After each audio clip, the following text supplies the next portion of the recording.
Mudah-mudahan kalian semua masih semangat terus untuk belajar.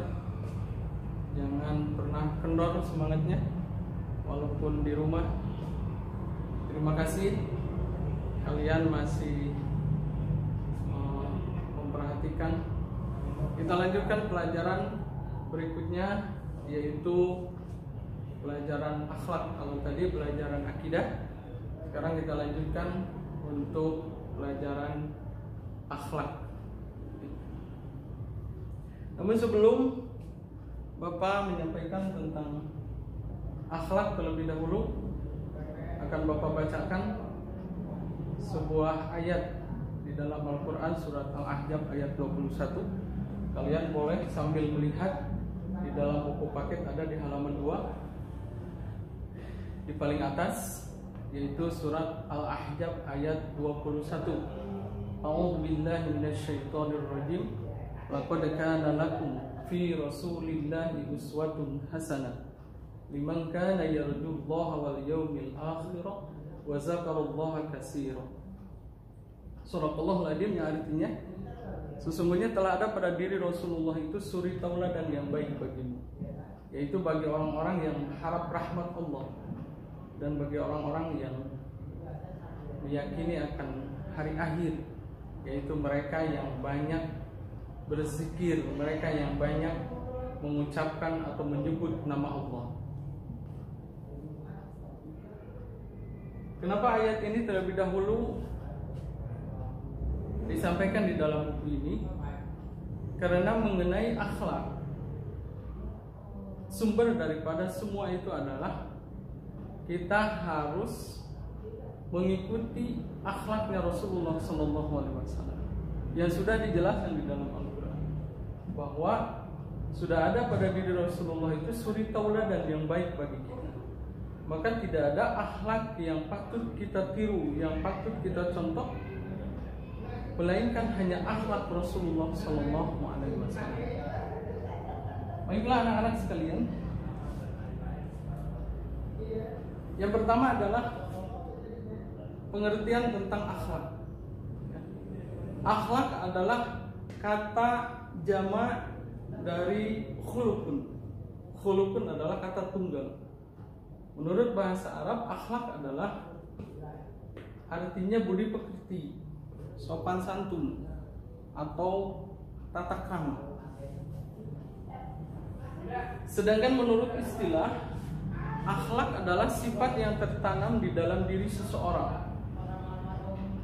Sifat yang tertanam di dalam diri seseorang yang mendorong untuk melakukan suatu perbuatan tanpa dipikir atau dipertimbangkan terlebih dahulu. Itu yang disebut dengan akhlak.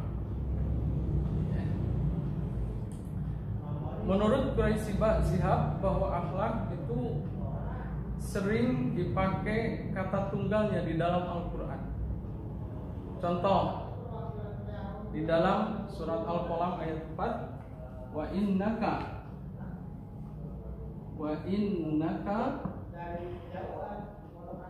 la'ala khulukun azim. Ini tercantum dalam surat Al-Qalam ayat 4.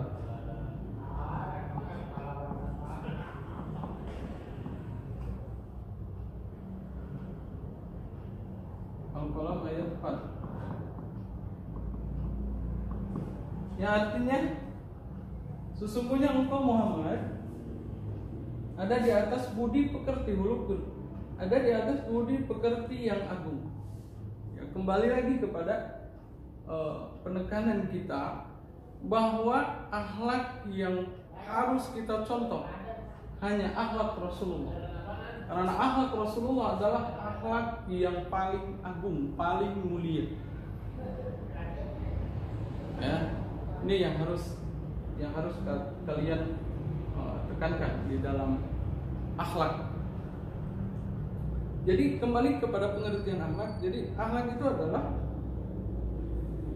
sifat yang tertanam di dalam diri seseorang, meliputi dari hati nurani, kemudian pikiran atau akal.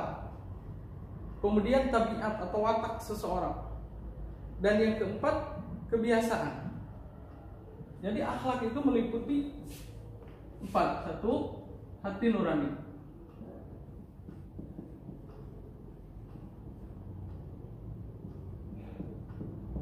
Hati nurani. Contoh, misalnya kalian ketika di jalan melihat ada orang tua, nenek-nenek atau kakek-kakek yang mau menyeberang. Kemudian kalian berbicara di dalam hati nurani kalian, aduh kasihan tuh nenek-nenek. Maka dengan rasa kasihan di dalam hati nurani kalian, maka mendorong kalian untuk membantu nenek-nenek atau kakek-kakek atau orang tua yang ingin menyeberang. Nah, akhlak yang seperti itu ini didasari dengan akhlak, yaitu dengan akhlak yang didorong oleh hati nurani. Kemudian yang kedua, akhlak yang meliputi dengan akal atau pikiran. Ada di dalam buku paket kalian baca kembali kalau belum paham nanti. Jadi akal pikiran mengatakan bahwa barang siapa orang yang melakukan, misalnya barang siapa orang yang melakukan kebaikan, maka dia akan mendapatkan kebaikan kembali. Ini secara akal, secara pikiran. Apabila kita melakukan kebaikan, maka kebaikan itu akan kembali kepada diri kita. Misalnya kita melakukan ibadah sholat, menolong orang lain, maka kita akan mendapatkan pahala dari Allah Subhanahu wa Ta'ala. Nah, ini yang disebut dengan akhlak yang didorong oleh akal dan pikiran kita. Kemudian yang ketiga adalah akhlak yang didorong oleh watak. Watak atau tabiat seseorang. Watak atau tabiat. Watak itu biasanya bawaan, sifat yang terbawa sejak lahir.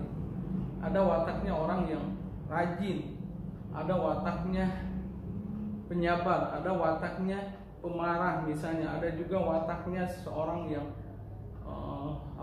pemalas misalnya. Itu adalah watak. Jadi seseorang berakhlak malas itu karena emang sifatnya dia yang malas. Seseorang akhlaknya pemarah itu karena emang sifatnya dia yang pemarah. Ini adalah akhlak yang didorong oleh watak. Kemudian yang terakhir adalah akhlak yang didorong oleh kebiasaan. Apabila kalian membiasakan untuk berbuat baik sejak kecil, maka insya Allah akhlak kalian akan terus baik. Ya, misalnya, kenapa kalian seringkali disuruh bahkan di sekolah oleh guru-guru, kemudian oleh orang tua, misalnya menjaga kebersihan atau membiasakan sholat, padahal kalian itu belum wajib untuk melaksanakan sholat. Kalian disuruh puasa, padahal kalian belum wajib untuk melaksanakan puasa. Nah, ini adalah latihan untuk membiasakan perbuatan yang baik, ya. Karena akhlak bisa baik karena didorong oleh kebiasaan. Ini dari pemahaman akhlak, ya. Jadi Bapak ulang lagi, akhlak secara bahasa adalah budi pekerti, tata krama, sopan santun. Bahkan di dalam kamus besar bahasa Indonesia itu lebih sederhana lagi, yaitu akhlak itu diartikan sebagai perilaku seseorang. Nah, kemudian secara istilah tadi yaitu akhlak adalah sifat yang tertanam di dalam diri seseorang, meliputi hati nurani, akal pikiran, tabiat, dan juga kebiasaan. Jadi mudah-mudahan kalian menjadi anak-anak yang membiasakan kebaikan.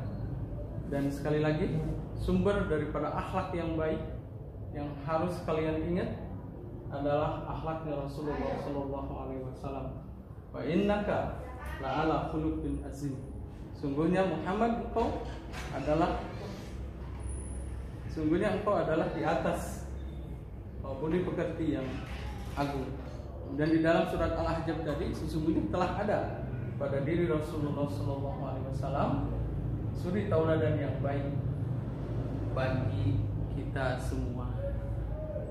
Ya, mudah-mudahan apa yang Bapak jelaskan, mudah-mudahan kalian semua mengerti. Kalau kalian masih belum mengerti, boleh dibaca-baca lagi di buku paketnya.